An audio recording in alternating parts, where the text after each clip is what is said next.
नमस्कार, मैं हूं नई दिल्ली के जंतर मंतर पर। नई दिल्ली के जंतर मंतर पर पूर्व सैनिक लगातार धरने पर अपनी मांगों को लेकर के गुहार लगा रहे हैं सरकार से, और कई बार ये जो प्रदर्शन भी जो है विशाल रूप में कर चुके हैं। आज इनको 250 दिन हो चुके हैं धरने का, और हमारे साथ पूर्व सैनिक हैं गोपाल कृष्णा जी। उनसे हम बातचीत करेंगे। इतना विरोध प्रदर्शन करने के बावजूद भी इनकी मांगें आखिर क्यों नहीं पूरी हो रही हैं? आपका पहले हम स्वागत करते हैं सर। ओके, आपके चैनल को मेरा नमस्कार। बात करें सर, इतने दिन हो चुके हैं, 250 दिन कम नहीं होते हैं, बहुत ज़्यादा दिन होते हैं, और आपकी मांग जो है वो सरकार नहीं सुन रही। क्या कारण समझते हैं इस चीज़ के पीछे? क्या लॉजिक हो सकता है? सरकार तो सुनती तो है, सरकार सुनने की वजह से हम लोग 250 दिन से बैठा हुआ है। हम लोगों ने जो बड़ा बड़ा कॉल दिया था सरकार ने देख लिया है। उसके बाद हम लोगों ने अपना एक बड़ा संगठन बना दिया।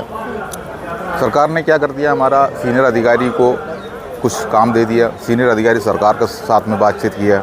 उसके बाद हमारा उस संगठन को सबसे पहले तोड़ा। आप जानते हो, हमारा जो अडवा कमेटी काम कर रहा था, फेडरेशन ऑफ वेटरन एसोसिएशन लगा यहाँ पर, उसमें 150 संगठन हमारा जुड़ा।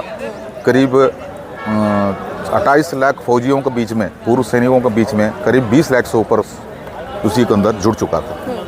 लेकिन हमारे अधिकारी को पता चला, जो हमारा फैक्ट्री जो चल रहा है, उनको एक फैक्ट्री मानता है, सबसे बड़ा संगठन हमारा अधिकारी का ही होता है।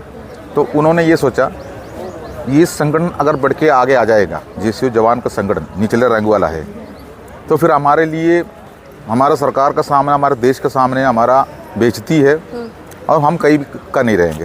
तो उन्होंने कोशिश किया इसको तोड़ने के लिए। सबसे पहले हमसे बातचीत करने के लिए आया था बड़ा बड़ा अधिकारी। उन्होंने बोला इस संगठन के अंदर हम भी अपना संगठन का समर्थन देंगे। तो हम लोगों ने उनको मना कर दिया। हमने बोला हमको अफसरों का ज़रूरत नहीं है, अफसरों के संगठन की ज़रूरत नहीं है। आने वाला टाइम पर सरकार से हम खुद ही बात कर लेंगे, रक्षा मंत्री से खुद बात कर लेंगे, प्रधानमंत्री से खुद बात कर लेंगे। हमें सरकार अगर वो देना चाहता है तो दे देंगे, नहीं तो हमने टाटा करके चले जाएंगे। लेकिन आप नहीं मांगना हमारे लिए, आप हमको हमारे लिए मांगा नहीं है। उसकी वजह से आज हमको बैठना पड़ा। लेकिन उन्होंने अपना जो प्लानिंग जो है, आपको पता है सैनिक के जो अधिकारी जो जितना भी होता है देश सुरक्षा के लिए, वो कुछ ना कुछ प्लानिंग करते रहता है। लेकिन ये भी उनके लिए एक सुरक्षा है, उनका अस्तित्व का सुरक्षा है। वो अपना जो संगठन का सुरक्षा करना है, आने वाला पीढ़ी, और उनका, मान लो सरकार के पास अगर एक गवर्नर का पद लेना है, बड़ा बड़ा जनरलों को मिलता है, तो इतना आसानी से नहीं मिलेंगे। हमारे अभी कुछ दिन पहले मेजर जनरल सतवीर सिंह जी ने भी यहाँ पे धरना प्रदर्शन किया था, और कहे तो सभी की मांगों को लेकर के जो है उन्होंने रखी थी सरकार के समक्ष। आप लोग एकजुट होकर के क्यों नहीं मांग करते हैं? ये तो अलग अलग तो फिर सर एक लगता नहीं है आपको कि हाँ ये अलग अलग ठीक नहीं है, हमें एक बैनर के तले आना चाहिए? नहीं, जनरल सतवीर सिंह का बात अलग है। जनरल सतवीर सिंह अफसर कैटेगरी से है, उनको कोई चीज़ का कोई कमी नहीं है, और उनको सरकार ने कोई चीज़ छोड़ा भी नहीं है। अफसरों के लिए जो कुछ देना दे दिया है। अब उनको वो मुद्दा नहीं रहा, वो हमें दिलाने के लिए आया हुआ है। वो हमारा अफसर कैटेगरी वाला हमको क्यों दिलाने आते हैं? हमें ज़रूरत नहीं है, उनके लिए ज़रूरत नहीं है ना। उनके लिए जो सरकार ने दे दिया वो संतुष्ट है। अब उनका कोई मांग उसके अंदर है नहीं, मांग हमारा है। तो हमारा मांग में उनको आने का कोई ज़रूरत नहीं है। वो इसलिए आया है, मैं आपको ये भी बता रहा हूँ, वो एक जनरल है जो हमारा 2015 से लेकर उन्होंने यहाँ आंदोलन चला रहा था। वो 3050 दिन मनवाने आए थे यहाँ। तो उनके पास कम से कम 2-2.5 लाख करोड़ रुपये पड़ा है, जो आम पब्लिक का नहीं है, हमारा जीसीओ जवानों का जो चंदा का पैसा है। 2015 में हम कई दिन हमारा आंदोलन चला। उस पैसा को, उसके अंदर 2-3 लाख करोड़ रुपये भी बाकी है, उसको ऊपर बैन लग चुका है। सरकार उसको ले नहीं सकता है, खुद उसको खा नहीं सकता है, और जिसने दिया उसको वापस भी नहीं कर सकता है। ऐसे में वो क्या कर दिया, 3050 दिन, हर 50 दिन में एक बार यहाँ पर अपना टेंट लगाता है। अगर मान लो 50 आदमी को बिठा दिया, चाय पानी हो गया, नाश्ता हो गया, अगर उसका 20,000 रुपये खर्चा हो गया तो 2 लाख रुपये का बिल बनाएंगे।